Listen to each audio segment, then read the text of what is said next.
The Constitution of India, Preamble. We, the people of India, having solemnly resolved to constitute India into a sovereign, socialist, secular, democratic republic and to secure to all its citizens justice, social, economic and political, liberty of thought, expression, belief, faith and worship, equality of status and of opportunity, and to promote among them all fraternity, assuring the dignity of the individual and the unity and integrity of the nation. In our Constituent Assembly, this 26th day of November 1949, do hereby adopt, enact and give to ourselves this Constitution.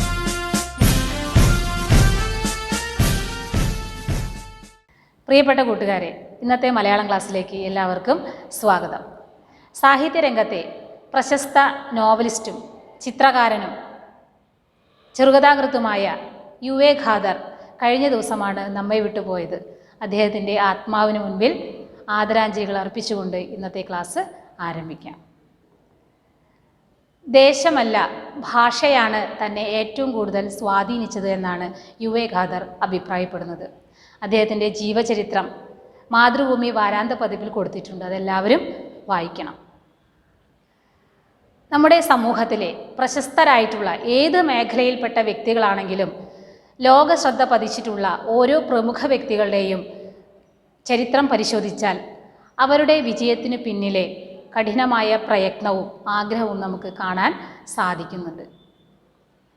അതേപോലെ തന്നെയാണ് മലയാള സാഹിത്യ രംഗത്തെ പ്രശസ്തനായിട്ടുള്ള ഉണ്ണികൃഷ്ണൻ പുതൂർ എന്ന് പറയുന്ന സാഹിത്യകാരൻ്റെ ആത്മകഥാംശമുള്ള പിതൃയാനം എന്ന് പറയുന്ന കൃതിയിൽ അദ്ദേഹത്തിൻ്റെ ഒരു അനുഭവത്തെക്കുറിച്ച് പങ്കുവയ്ക്കുന്നുണ്ട്. അദ്ദേഹം എഴുതി തുടങ്ങിയ കാലത്ത് അദ്ദേഹത്തിൻ്റെ കഥകളെല്ലാം തന്നെ അന്ന് പ്രശസ്തമായിട്ടുള്ള മാസികകളിലും വാരാന്ത പതിപ്പുകളിലും ആഴ്ച പതിപ്പുകളിലും വിശേഷാൽ പതിപ്പുകളിലുമൊക്കെ അദ്ദേഹം തൻ്റെ കൃതികൾ അയച്ചു കൊടുക്കുമായിരുന്നു. പക്ഷേ അതൊന്നും പ്രസിദ്ധീകരിക്കാൻ യോഗ്യമല്ല എന്ന് പറഞ്ഞ് തിരിച്ചയക്കുക പതിവായിരുന്നു. ഈ കൃതികളെല്ലാം തിരിച്ചയക്കുമ്പോൾ അദ്ദേഹത്തിന് വളരെയധികം വിഷമം ഉണ്ടാകാറ് പതിവുണ്ട്. ഈ വിഷമമെല്ലാം അദ്ദേഹം തൻ്റെ അമ്മയോടാണ് പങ്കുവച്ചിരുന്നത്. തൻ്റെ ദേഷ്യവും കോപവും അമർഷവും എന്തുകൊണ്ടാണ് തന്നെ മറ്റുള്ളവർ അംഗീകരിക്കാത്തത് എന്നുള്ള ആ സങ്കടമെല്ലാം അദ്ദേഹം പങ്കുവച്ചിരുന്നത് അമ്മയോടായിരുന്നു. മാത്രമല്ല, മറ്റുള്ള പ്രശസ്തരായ വ്യക്തികളോട് അദ്ദേഹത്തിന് അസൂയ പോലും ഉണ്ടായിട്ടുണ്ട് എന്ന് അദ്ദേഹം പറയുന്നുണ്ട്. പക്ഷേ ആ വിഷമഘട്ടത്തിലൊക്കെ തന്നെ തൻ്റെ അമ്മയാണ് തന്നെ ചേർത്ത് പിടിച്ച് പ്രോത്സാഹിപ്പിച്ചതും സമാധാനിപ്പിച്ചതും. അതുകൊണ്ട് തന്നെയാണ് പിന്നീട് സാഹിത്യരംഗം അംഗീകരിച്ച ഉണ്ണികൃഷ്ണൻ പുതൂർ എന്ന് പറയുന്ന കഥാകാരൻ ഉണ്ടായത്. രാജാ രവിവർമ്മയെക്കുറിച്ച് നിങ്ങൾ കേട്ടിട്ടില്ലേ? പ്രശസ്തനായിട്ടുള്ള ചിത്രകാരനാണ് അല്ലേ? അദ്ദേഹവും ചെറുപ്പത്തിലെ അദ്ദേഹത്തിൻ്റെ കൊട്ടാരത്തിൻ്റെ ചുമരുകളെല്ലാം തന്നെ ചിത്രം വരച്ചുകൊണ്ട് നടന്നിരുന്നു. അപ്പോൾ അദ്ദേഹത്തിൻ്റെ പിതാവ് അദ്ദേഹത്തെ വഴക്കു പറയുകയാണ് ചെയ്തിരുന്നത്. ചുമര് മുഴുവൻ വൃത്തികേടാക്കി എന്ന് പറഞ്ഞ് വഴക്കു പറയുകയാണ് ചെയ്തിരുന്നത്. പക്ഷേ രാജാ രവിവർമ്മയുടെ അമ്മാവനായ സ്വാതി തിരുനാളാണ് രാജാ രവിവർമ്മയുടെ ഉള്ളിലുള്ള കലാകാരനെ തിരിച്ചറിഞ്ഞത്. അതുകൊണ്ട് തന്നെ അദ്ദേഹം കല പഠിപ്പിക്കാനും അദ്ദേഹത്തെ പ്രോത്സാഹിപ്പിക്കാനും ശ്രമിച്ചു. അതുകൊണ്ടാണ് വിശ്വപ്രസിദ്ധനായ രാജാ രവിവർമ്മ എന്ന് പറയുന്ന ചിത്രകാരൻ ഉണ്ടായിട്ടുള്ളത്. ഇങ്ങനെ ഏതു മേഖലയിലെടുത്താലും ഇത്തരത്തിലുള്ള ലോകപ്രശസ്തി ആർജിച്ച വ്യക്തികളുടെ പിന്നാമ്പുറങ്ങളിൽ ഇങ്ങനെയുള്ള അനുഭവങ്ങൾ ഉണ്ടായിരിക്കും. ബാല്യകാലത്ത് കുട്ടികളിലുള്ള കഴിവുകൾ കണ്ടെത്താനും അതിനെ പ്രോത്സാഹിപ്പിക്കാനും ആ കഴിവിൻ്റെ ദിശാബോധം തിരിച്ചറിഞ്ഞ് അവരെ പരിശീലിപ്പിക്കാനും ശ്രമിക്കുകയാണ് ഓരോ അധ്യാപകരും രക്ഷിതാക്കളും. അതുകൊണ്ട് തന്നെയാണ് ലോകം അംഗീകരിക്കുന്ന പല വിജയഗാഥകളിലും ഇത്തരത്തിലുള്ള വ്യക്തികളുടെ കൈകൾ ഉണ്ടായത്. എല്ലാ മനുഷ്യരും കഴിവുള്ളവരാണ്.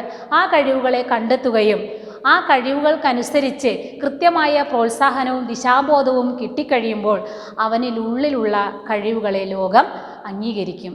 നിങ്ങളിലും ആ കഴിവുകൾ ഉണ്ട് എന്ന് തീർച്ചയായും വിശ്വസിക്കുക.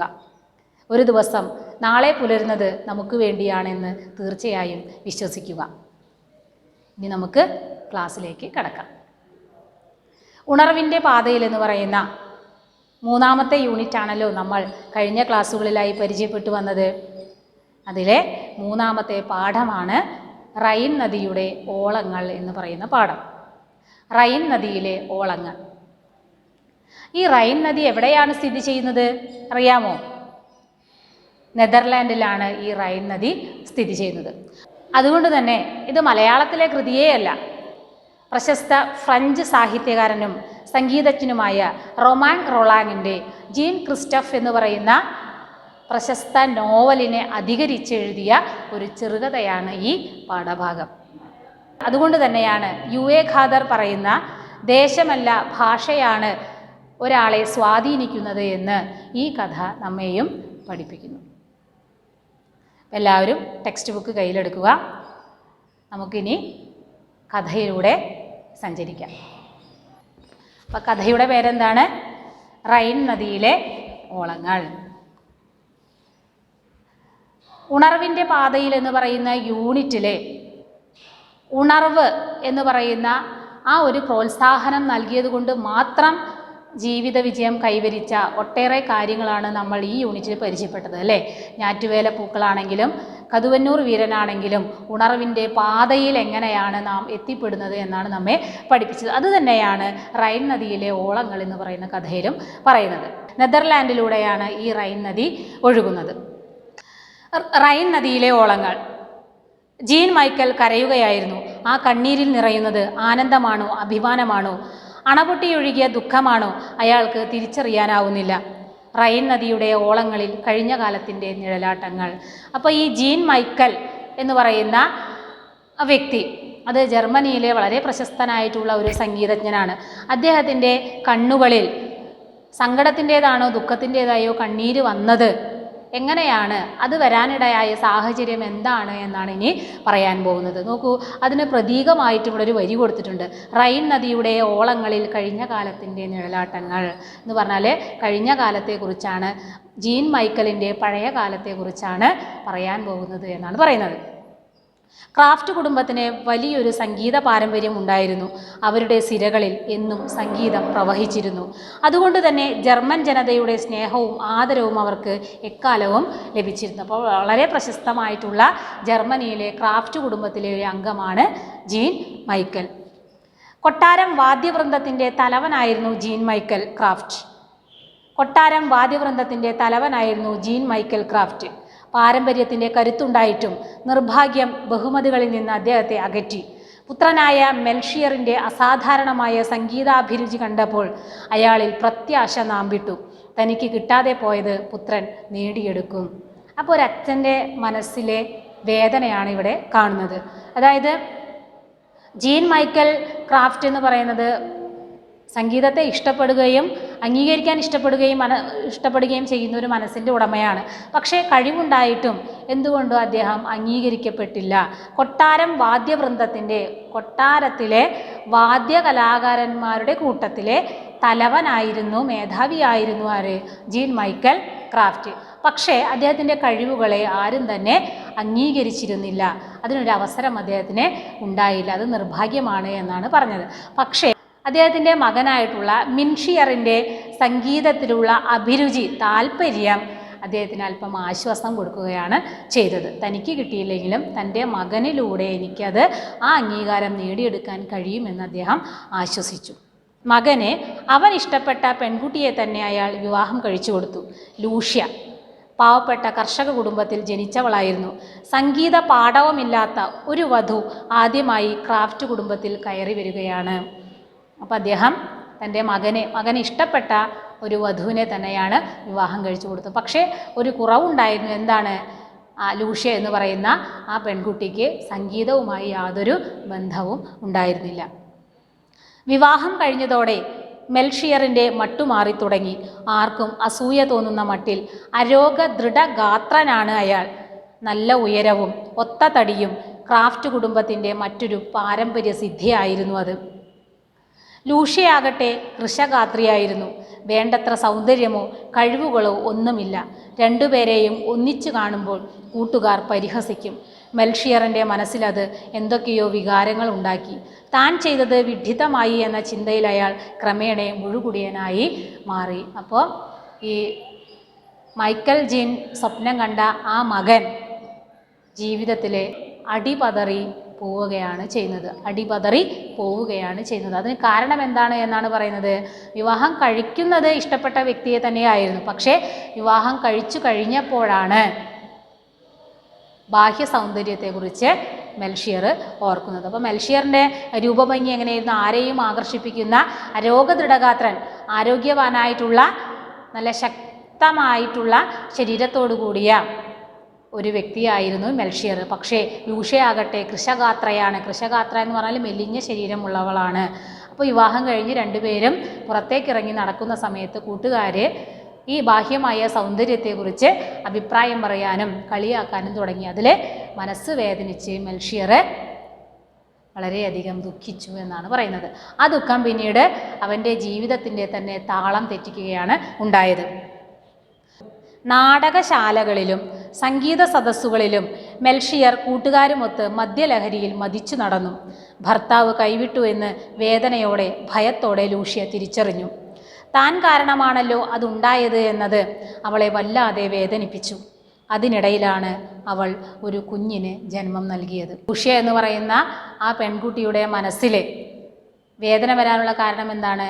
ഇത്രയേറെ സംഗീത പാരമ്പര്യവും കഴിവുമുള്ള ഒരു വ്യക്തിയെ താൻ കാരണം മദ്യത്തിന് അടിമയാക്കിയല്ലോ എന്ന ദുഃഖമാണ് ലൂഷ്യയ്ക്ക് ഉണ്ടായത്. അതേസമയം മെൽഷിയർ ആകട്ടെ തനിക്ക് കിട്ടിയിട്ടുള്ള സൗഭാഗ്യങ്ങളെല്ലാം തന്നെ മദ്യപാനം എന്ന് പറയുന്ന ദുശീലം കൊണ്ട് നഷ്ടപ്പെടുത്തുകയാണ് ചെയ്യുന്നത്. അതിനിടയിൽ മെൽഷിയറിനും ലൂഷ്യയ്ക്കും ഒരു കുഞ്ഞ് പിറന്നു. ജീൻ ക്രിസ്റ്റഫ് എന്നാണ് ആ കുഞ്ഞിൻ്റെ പേരിട്ടത്.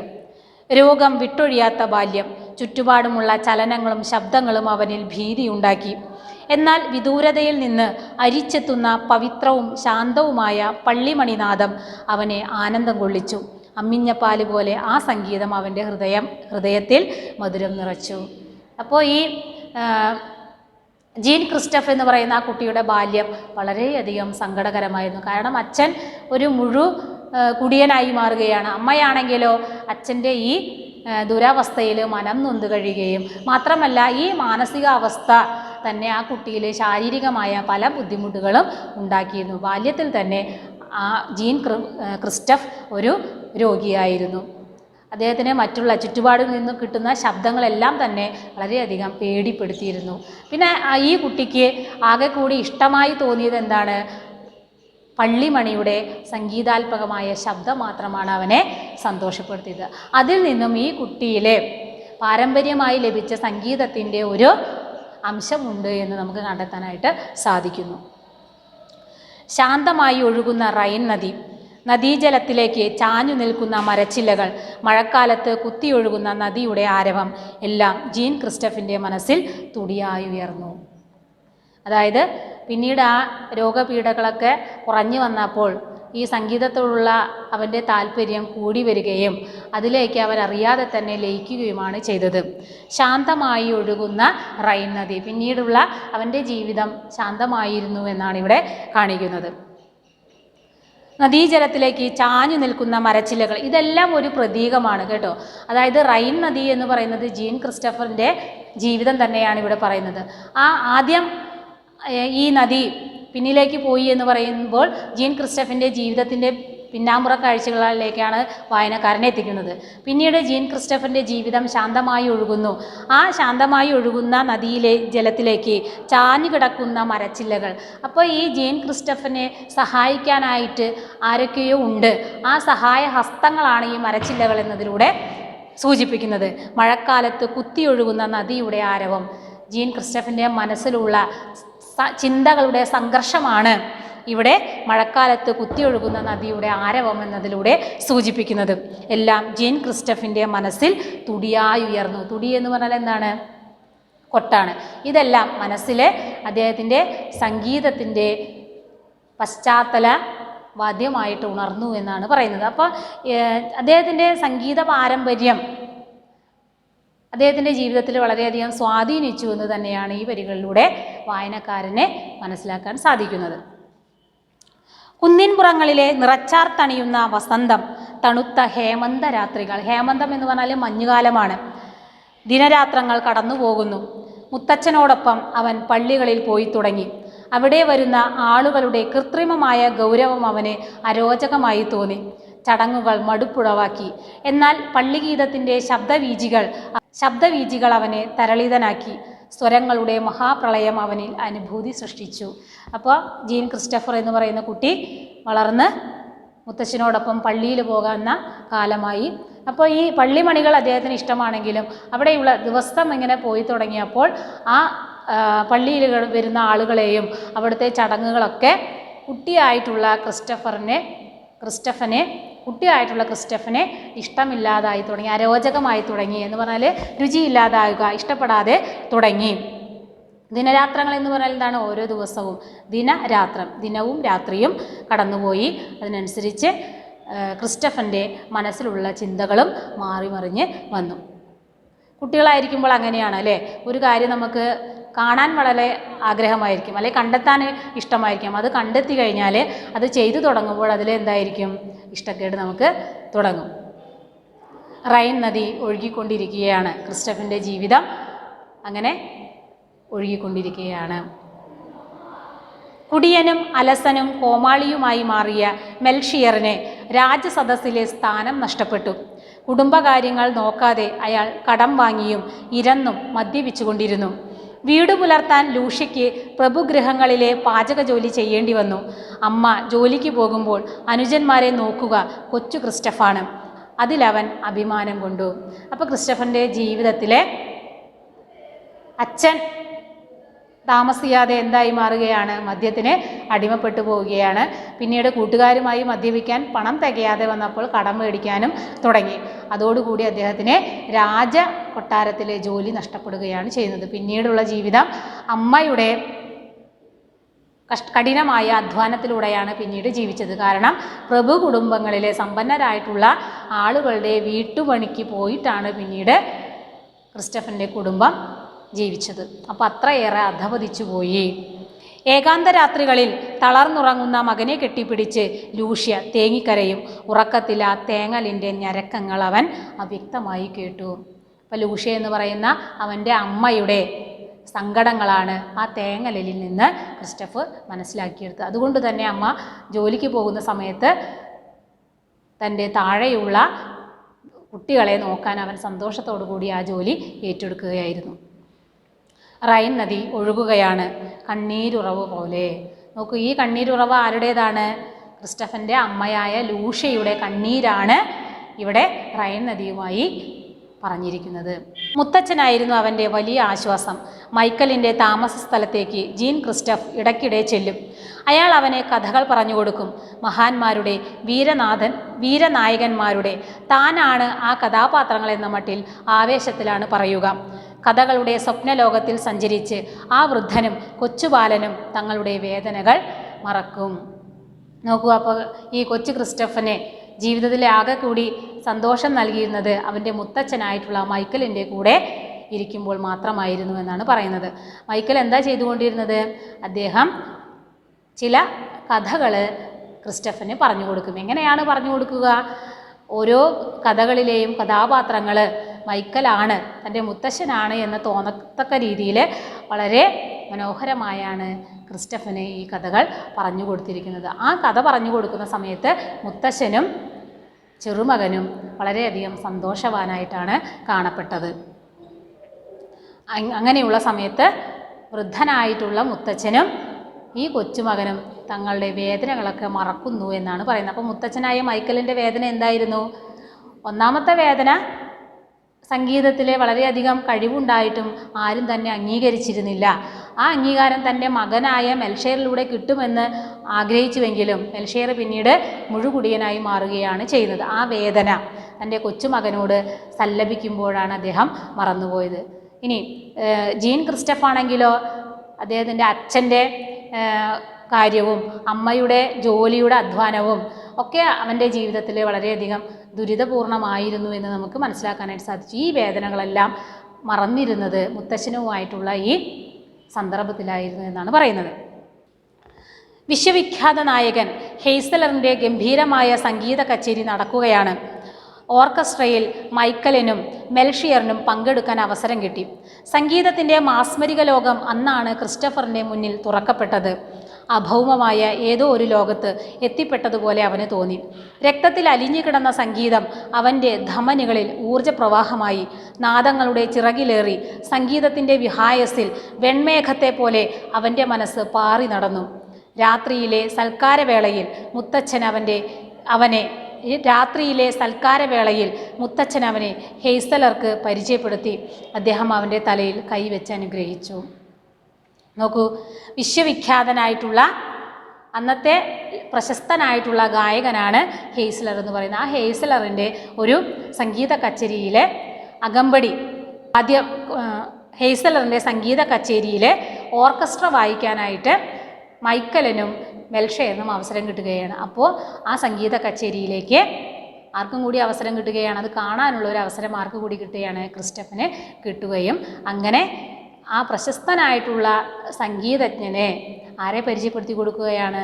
തൻ്റെ ചെറുമകനായിട്ടുള്ള കൊച്ചുമകനായിട്ടുള്ള ക്രിസ്റ്റഫനെ പരിചയപ്പെടുത്തി കൊടുക്കുകയാണ്. ഹെയ്സലർ ഈ ക്രിസ്റ്റഫൻ്റെ തലയിൽ കൈവച്ച് അനുഗ്രഹിക്കുമ്പോൾ ആ മുത്തശ്ശൻ്റെ മനസ്സും സന്തോഷിക്കുകയാണ് ചെയ്യുന്നത്. കാരണം എന്താണ്? ആ സംഗീതജ്ഞൻ്റെ അനുഗ്രഹം കൂടി ഉണ്ടെങ്കിൽ താൻ സ്വപ്നം കാണുന്ന ആ ഒരു പ്രശസ്തിയിലേക്ക് തൻ്റെ കുടുംബത്തെ എത്തിക്കാനായിട്ട് ഈ കൊച്ചുമകന് സാധിക്കുമല്ലോ എന്ന ഒരു ആശയാണ് അവിടെ കാണാനായിട്ട് സാധിക്കുന്നത്. വീട്ടിൽ തിരിച്ചെത്തിയപ്പോൾ തൻ്റെ പഴയ പിയാനോ മുത്തശ്ശൻ ക്രിസ്റ്റഫനെ സമ്മാനിച്ചു. ഒന്നുകൂടി മനസ്സിലാക്കുക അല്ലേ? വിഖ്യാതനായ ഗായകൻ എന്ന് പറഞ്ഞാൽ എന്തർത്ഥം? പ്രശസ്തനായ ഗായകനാണ്. അപ്പോൾ ജർമ്മനിയിലെ തന്നെ പ്രശസ്തനായിട്ടുള്ളൊരു ഗായകനായ ഹെയ്സലറിൻ്റെ സംഗീത കച്ചേരിയിൽ പങ്കെടുക്കാനായിട്ട് ആർക്ക് അവസരം കിട്ടുകയാണ്? മൈക്കലിനും മെൽഷയറിനും അവസരം കിട്ടുകയാണ്.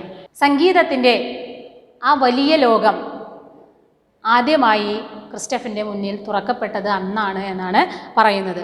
അഭൗമമായ ഏതോ ഒരു ലോകത്തേക്ക്, അഭൗമം എന്ന് പറഞ്ഞാൽ ദിവ്യമായ ഏതോ ഒരു ലോകത്തേക്ക് എത്തിപ്പെട്ടതുപോലെയാണ് അവനെ ആ സംഗീത കച്ചേരി കേട്ടപ്പോൾ തോന്നിയത് എന്നാണ് പറയുന്നത്. കുട്ടിയാണല്ലോ, അപ്പോൾ സംഗീതത്തെക്കുറിച്ചോ സംഗീതത്തിൻ്റെ വലിയ സാധ്യതകളെക്കുറിച്ചൊന്നും ആ കുട്ടിക്ക് അറിയില്ല. പക്ഷേ ആ കച്ചേരി കേട്ടപ്പോൾ അവന് ഏതോ ഒരു ലോകത്ത് എത്തിപ്പെട്ടതുപോലെ തോന്നുകയാണ് ചെയ്യുന്നത്. അത് അവൻ്റെ ധമനികളിൽ ഊർജ്ജമായി മാറി. ധമനി എന്ന് പറഞ്ഞാൽ ഞരമ്പുകളിൽ, അത് അവൻ്റെ ഞരമ്പ്. അപ്പോൾ എന്തുകൊണ്ടാണ് അവന് ഊർജ്ജമായിട്ട് മാറാനുള്ള കാരണം? ക്രാഫ്റ്റ് കുടുംബത്തിന് പാരമ്പര്യമായിട്ട് കിട്ടിയതാണ് സംഗീതം എന്ന് പറയുന്നത്. അപ്പോൾ ആ സംഗീതം ക്രിസ്റ്റഫിൻ്റെ ഞരമ്പുകളിൽ ഉള്ളതാണ്. അതുകൊണ്ട് തന്നെയാണ് ഈ സംഗീത കച്ചേരി കേട്ടപ്പോൾ അവനിലെ സംഗീതം അറിയാതെ തന്നെ ഉണർന്നത്. ആ നാദങ്ങളുടെ ചിറകിലേറി സംഗീതത്തിൻ്റെ വിഹായസിലേക്ക് വെൺമേഘത്തെ പോലെ അവൻ്റെ മനസ്സ് പാറി നടന്നു.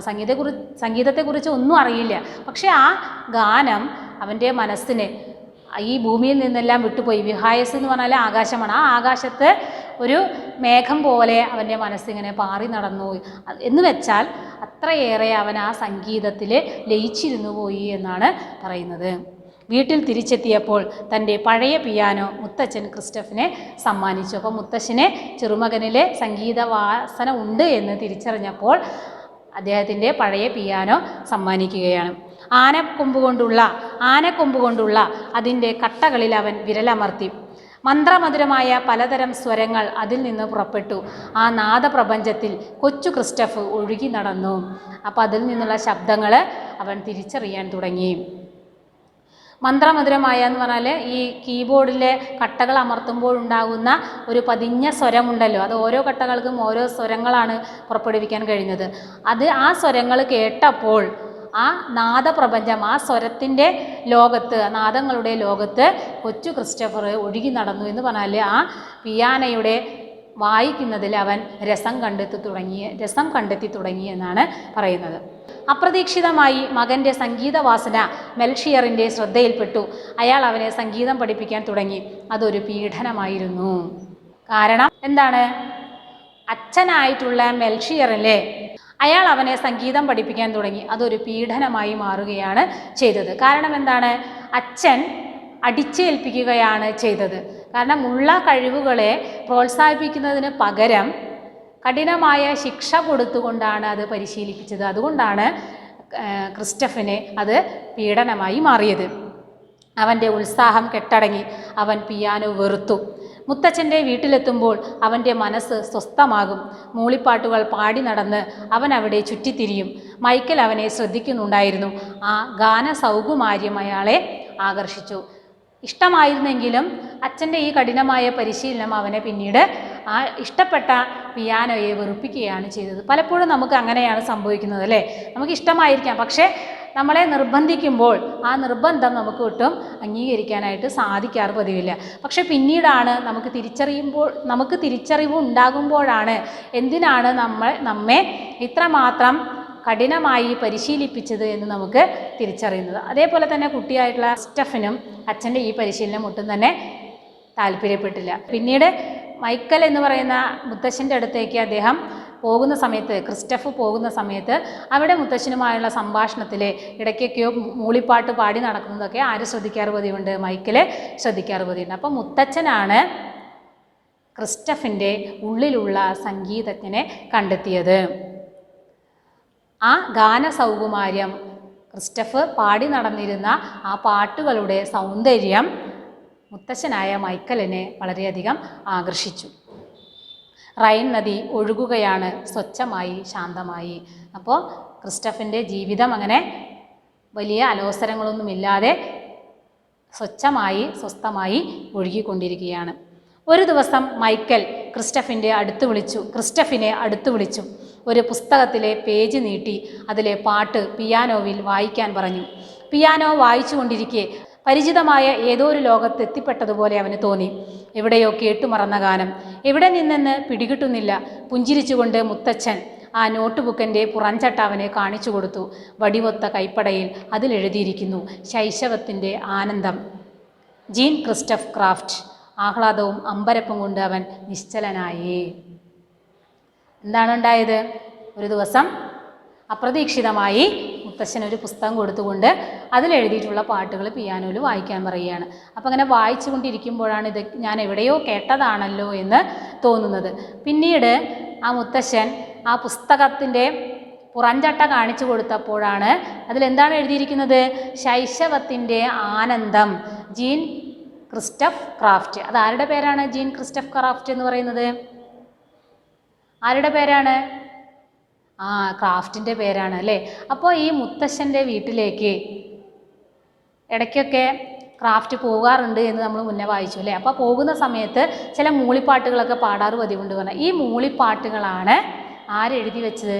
മുത്തശ്ശൻ എഴുതി വെച്ചു. അങ്ങനെ എഴുതി വെച്ച ആ പാട്ടിലെ വരികളാണ് ഒരു പുസ്തകമാക്കി സമ്മാനിച്ചത്. അപ്പോഴാണ് ആർക്ക് മനസ്സിലായത് ഇത് താൻ പാടി നടന്ന വരികൾ മുത്തശ്ശൻ എഴുതിയതാണ് എന്ന് മനസ്സിലായത്. അപ്പോൾ സന്തോഷം മാത്രമല്ല അമ്പരപ്പും ഉണ്ടാവുകയാണ്. കാരണം താൻ അറിയാതെ പാടി നടന്ന പാട്ടുകളാണ് മുത്തശ്ശൻ വരികളാക്കി പുസ്തകത്തിൽ കുറിച്ച് വെച്ചത് അല്ലേ? അതിലുണ്ടായ അമ്പരപ്പും കൊണ്ട് അവൻ അറിയാതെ തന്നെ നിശ്ചലനായി നിന്നു പോവുകയാണ് ചെയ്തത്. മൂളി നടന്ന പാട്ടുകൾ അവൻ അറിയാതെ മുത്തശ്ശൻ കുറിച്ചിടുകയായിരുന്നു. അവ മനോഹരമായി എഴുതി ചേർത്ത് ഒരു പുസ്തകമാക്കിയിരിക്കുന്നു. മുത്തച്ഛനും കൊച്ചുമകനും പരസ്പരം കെട്ടിപ്പിടിച്ച് പൊട്ടിക്കരഞ്ഞുപോയി. അതായത് രണ്ട് മനസ്സുകളും തമ്മിലുള്ള ഒന്നിക്കലാണ് നമുക്കിവിടെ കാണാനായിട്ട് സാധിക്കുന്നത്. ഒരേ ആഗ്രഹമാണ് രണ്ടുപേരുടെയും മനസ്സിലുള്ളത്. തൻ്റെ ഉള്ളിലുള്ള സംഗീതത്തെ മുത്തശ്ശൻ തൊട്ടറിഞ്ഞു എന്ന സന്തോഷമാണ് ആർക്കുള്ളത്?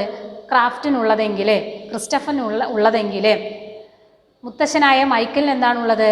തൻ്റെ ആഗ്രഹം ആരിലൂടെ സാധിക്കാമെന്നാണ് വിചാരിക്കുന്നത്? ക്രിസ്റ്റഫിലൂടെ സാധിക്കുമെന്നുള്ള സന്തോഷമാണ് മുത്തശ്ശനുമുണ്ട്. അപ്പോൾ രണ്ട് മനസ്സിലെയും സന്തോഷം നമുക്കിവിടെ കാണാനായിട്ട് സാധിക്കുന്നു.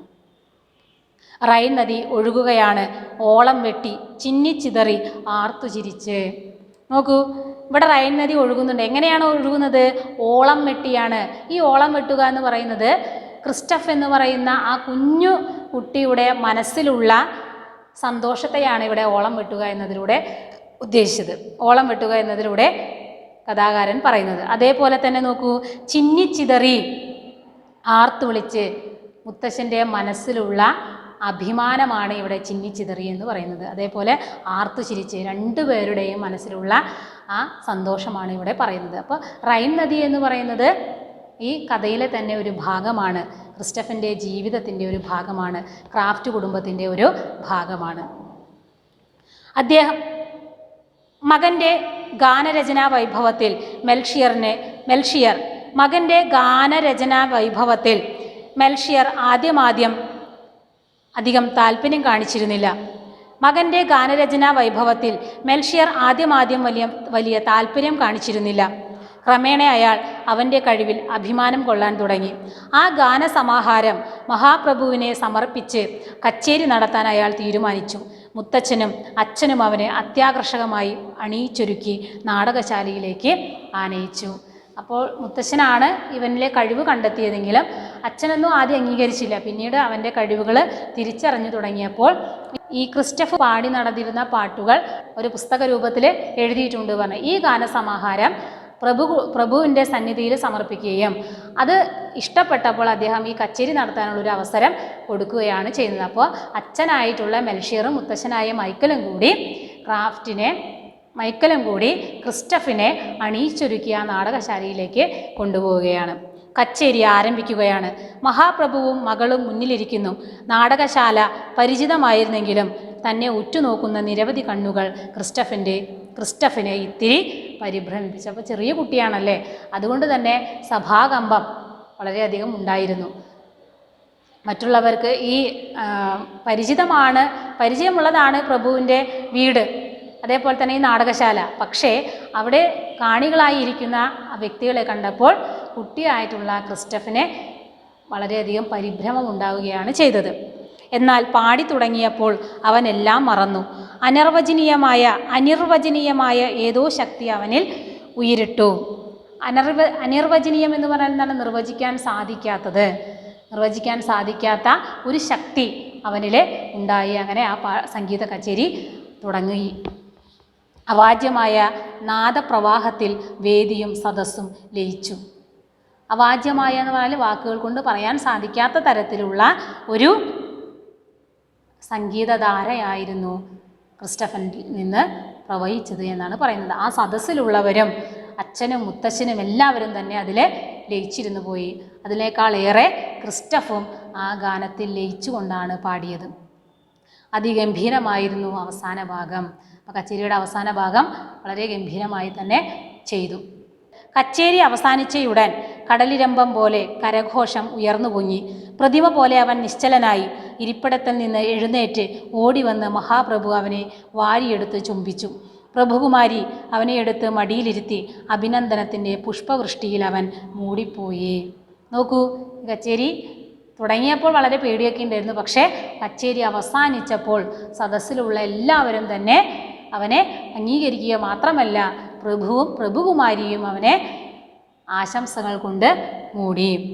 പുഷ്പവൃഷ്ടി, അഭിനന്ദനത്തിൻ്റെ പുഷ്പവൃഷ്ടി എന്ന് പറഞ്ഞാൽ എന്താണ്? വൃഷ്ടി എന്ന് പറഞ്ഞാൽ മഴ, പുഷ്പവൃഷ്ടി എന്ന് പറഞ്ഞാലോ പുഷ്പമഴ എന്ന് പറഞ്ഞാൽ ഇവിടെ ഉദ്ദേശിക്കുന്നത് എന്താണ്? എല്ലാവരും അഭിനന്ദനങ്ങൾ കൊണ്ട് ആരെ മൂടി എന്നാണ് പറയുന്നത്? ക്രിസ്റ്റഫിനെ മൂടി എന്നാണ് പറയുന്നത്.